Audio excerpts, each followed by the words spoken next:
Hello students, this is your computer teacher and today in this lecture we will cover session 8, that is bullets and numberings. So without wasting much of your time, let's get straight to it.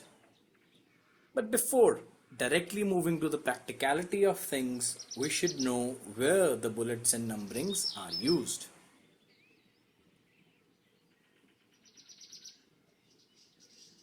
Bullets and numberings are used to create lists. For example, list of students, list of grocery items, or list of steps to save a Word document.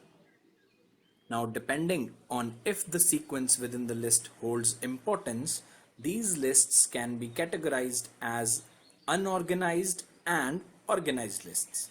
Or, in other words, bulleted list where the sequence of the list doesn't matter at all, just like a grocery list where it doesn't matter which item in the grocery list you buy first or second or last. And numbered list where sequence of the list items are strict and cannot be changed, just like the list of steps to open MS Word application, as step 3 in the list can only be done after doing first 2 steps in the list to effectively open the application. So let's just see how we can create these lists in MS Word.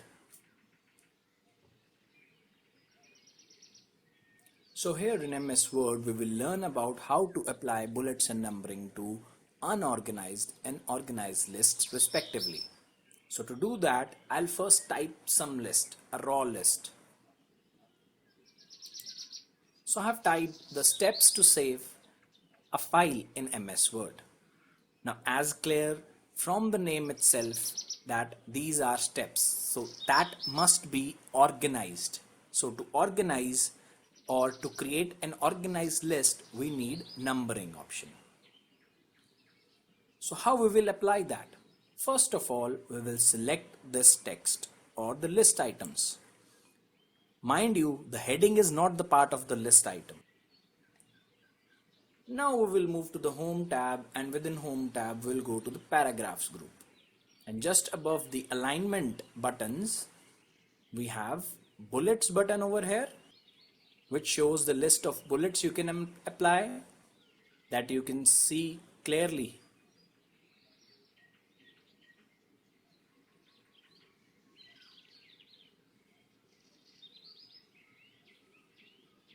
And to the right of it, we have numbering option that we can apply on organized lists, just like the one we have right now.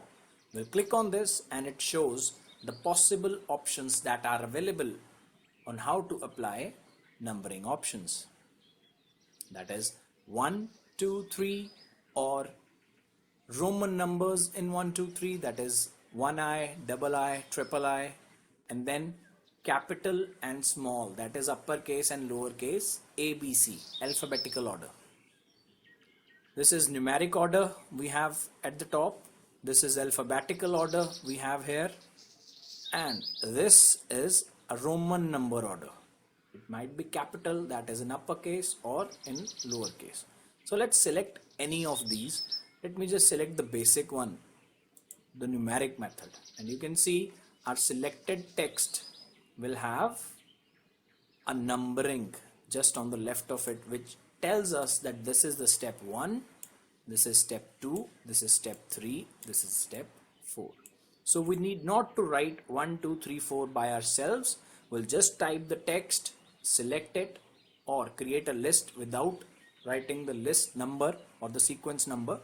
Just write the data and then select the numbering option from the paragraph group of Home tab.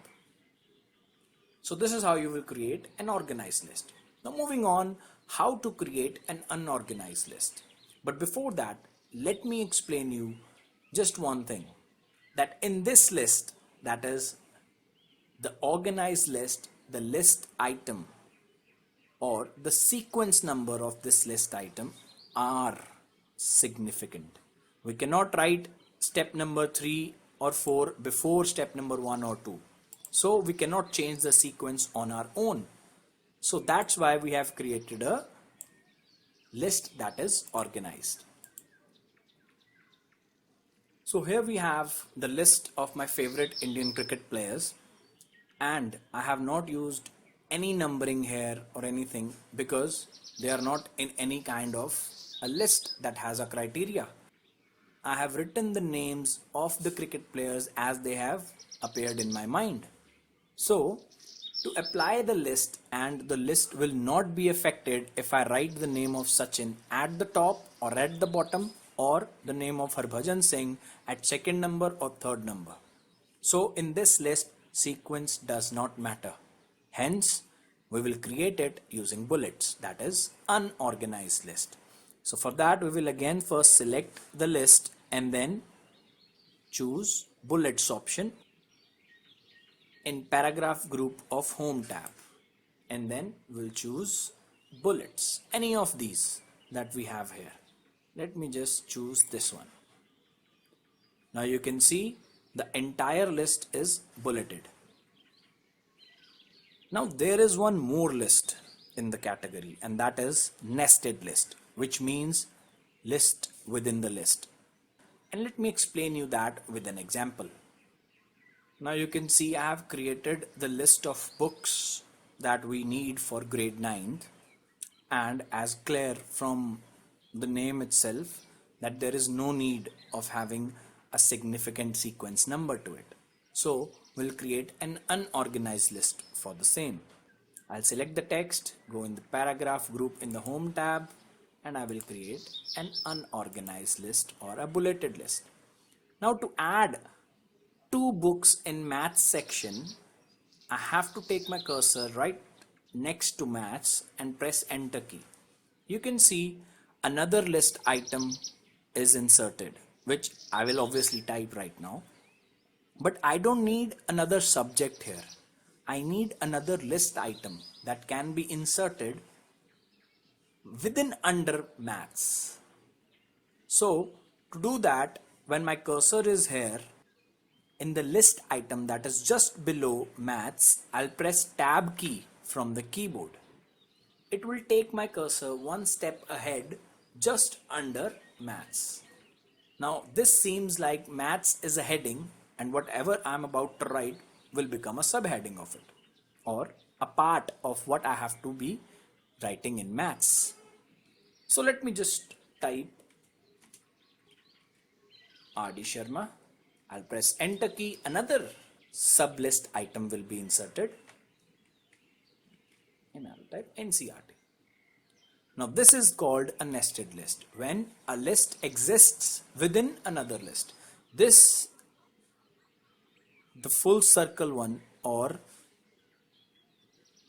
this disk, is the primary list, and this empty circle one is called circled list. Now this is the list that we have an unorganized list within an unorganized list. Now can we create 2 different types of lists? Yes, we can. I'll select this text and again go to paragraph group in home tab and select this option of numbering and create this list. So now we have an organized list within an unorganized list. Now I know R.D. Sharma and NCRT does not hold a sequential importance, but for the sake of learning, I have shown you that we can do this stuff. That means we can create an organized list within an unorganized list, or vice versa. This is it from today's video. I hope you all learned something new about the bullets and numbering concept. So until the next time, stay home, stay safe, stay healthy.